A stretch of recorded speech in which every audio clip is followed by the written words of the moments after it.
Hello everyone, welcome to our YouTube channel Q study. So आज की इस video में हम कवर करेंगे HPPSC रिक्रूटमेंट मेथड्स को। तो जब भी आप किसी भी एग्जाम की प्रिपरेशन करते हो तो उससे पहले आपको पता होना चाहिए कि उस एग्जाम की रिक्रूटमेंट मेथड्स क्या है। तो उस एग्जाम के बारे में आपको फुल डिटेल पता होनी चाहिए कि इस एग्जाम में आपका वाइवा होगा, इंटरव्यू होगा, या आपकी डायरेक्ट सिलेक्शन होगी, या आपको इंटरव्यू प्लस रिटन एग्जाम के बेसिस के ऊपर आपकी मेरिट बनेगी। तो इस वीडियो में हम हर एक पॉइंट्स को कवर करने की कोशिश करेंगे, जिसमें आपको पता लगेगा कि कौन सी ऐसी वैकेंसीज होती है जिसमें इंटरव्यू होता है और कौन सी ऐसी वैकेंसीज होती है जिसमें आपका इंटरव्यू नहीं होगा, आपकी सिर्फ ओनली रिटन एग्जाम के बेसिस के ऊपर आपकी सिलेक्शन हो जाएगी। तो अगर आप हमारे चैनल पे नए हैं या पुराने कैंडिडेट है तो आप अपना एक्सपीरियंस प्लीज कमेंट करके जरूर बताना कि आपको वीडियो कैसी लगी, इन्फॉर्मेटिव लगी तो प्लीज एक कमेंट जरूर कर देना। तो अब हम जानते हैं रिक्रूटमेंट मेथड्स को। तो देखिए, फर्स्ट जो मेथड है इसमें आपका होगा एग्जामिनेशन और उसके बाद होगा आपका वाइवा, राइट।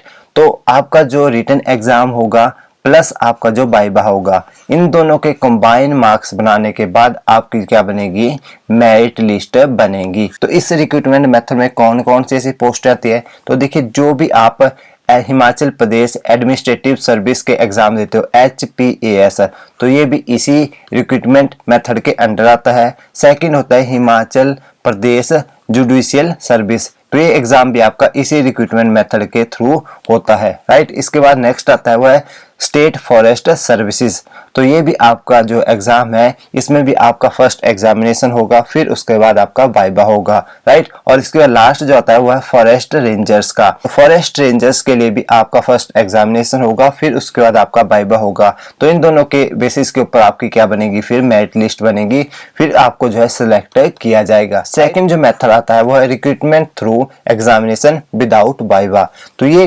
क्राइटेरिया ओनली उन कैंडिडेट के लिए एप्लीकेबल होता है जो कि सर्विस कर रहे होते हैं। तो उनको क्या होता है, सिर्फ अपना एग्जामिनेशन देना होता है, तो उसके बेसिस के ऊपर उनकी फाइनल सिलेक्शन होती है। तो ये जो हमारे पास एग्जाम होता है इसको कंडक्ट करवाता है कमीशन। तो ये जो पोस्टें आती हैं ये आती हैं स्टेट अकाउंट्स सर्विस डिपार्टमेंट के अंदर, ये पोस्टें आती हैं। तो इसका एग्जाम कंडक्ट करवाता है कमीशन और उसके बाद स्टेट अकाउंट्स सर्विस के द्वारा ये वैकेंसीज निकाली जाती हैं और इसके लिए ओनली डिपार्टमेंट के कैंडिडेट ही अप्लाई कर सकते हैं। और एग्जाम जो आपका होगा रिटन एग्जाम, उसके बेसिस के ऊपर आपकी मेरिट लिस्ट यहाँ पे बनती है, राइट। ये था हमारे पास सेकंड रिक्रूटमेंट मेथड। तो आई होप ये वाला रिक्रूटमेंट मेथड भी आपको अच्छे से क्लियर हो चुका होगा। क्लियर है तो प्लीज वीडियो को एक लाइक और कमेंट जरूर कर देना। इसके बाद नेक्स्ट जो मेथड आता है वो है recruitment through interview proceed by screening test. तो इसमें क्या होगा, आपका फर्स्ट होगा स्क्रीनिंग टेस्ट और उसके बाद होगा आपका इंटरव्यू,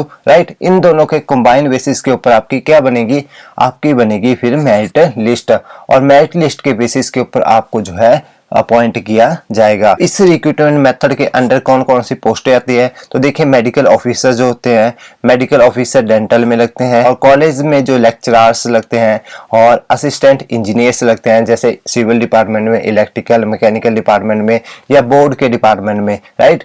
तो वो जो है इसी रिक्रूटमेंट मेथड के अंडर उनकी रिक्रूटमेंट होती है। इसके बाद नेक्स्ट आता है वो है असिस्टेंट डिस्ट्रिक्ट अटॉर्नी की पोस्ट होती है, वो भी इसी रिक्रूटमेंट मेथड के थ्रू जो है भरी जाती हैं। इसके बाद नेक्स्ट आती है वो है district public relation officer and assistant public relation officer. तो इन दोनों पोस्टों के लिए भी आपका फर्स्ट होगा स्क्रीनिंग टेस्ट, उसके बाद आपका इंटरव्यू होने वाला है। तो उसके बेसिस के ऊपर ही आपकी पूरी सिलेक्शन प्रोसेस रहती है। तो आई होप ये वाला रिक्रूटमेंट मेथड भी आपको अच्छे से समझ आ चुका होगा कि कौन सी ऐसी पोस्ट होती है जिसमें आपका इंटरव्यू होगा और स्क्रीनिंग टेस्ट भी होता है, और इन दोनों के बेसिस के ऊपर आपकी फाइनल मेरिट लिस्ट बनेगी। इसके बाद नेक्स्ट जो रिक्रूटमेंट मेथड आता है वो है recruitment through interview without conducting screening test.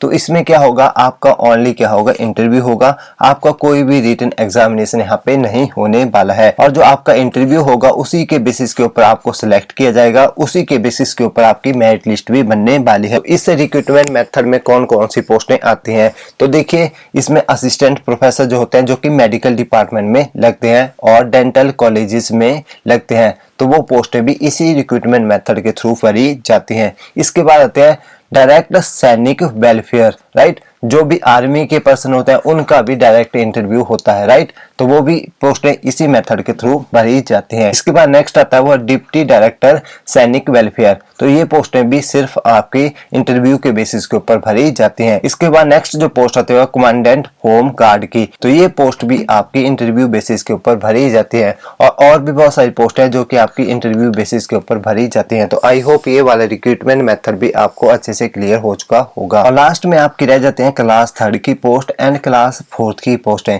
तो देखिए क्लास 3 की पोस्टों के लिए 100 मार्क्स का अब आपका क्या होगा, पेपर होने वाला है, राइट। और इसके बाद जो क्लास 4 की पोस्ट होते हैं इसमें आपकी जो है डॉक्यूमेंटेशन बेसिस के ऊपर आपको रखा जाता है। इसमें आपकी क्या होगी, जो भी आपके जो है इवेल्युएशन ऑफ डॉक्यूमेंट के बेसिस के ऊपर मार्क्स बनेंगे उसके बेसिस के ऊपर आपकी अपॉइंटमेंट होती है। तो आई होप ये क्लास 3 और क्लास 4 की पोस्टों की जो प्रोसेस है वो भी आपको अच्छे से क्लियर हो चुकी होगी। तो आई होप अब आपको हर एक रिक्रूटमेंट मेथड जो है अच्छे से क्लियर हो चुका होगा। क्लियर है तो प्लीज हमारे चैनल क्यू स्टडी को सब्सक्राइब करना मत भूलिएगा और इसी तरह की इंफॉर्मेटिव वीडियोस हम अपने चैनल पे डेली अपलोड करते रहते हैं। Thanks for watching. मिलते हैं नेक्स्ट वीडियो में, तब तक के लिए tata bye bye and take care.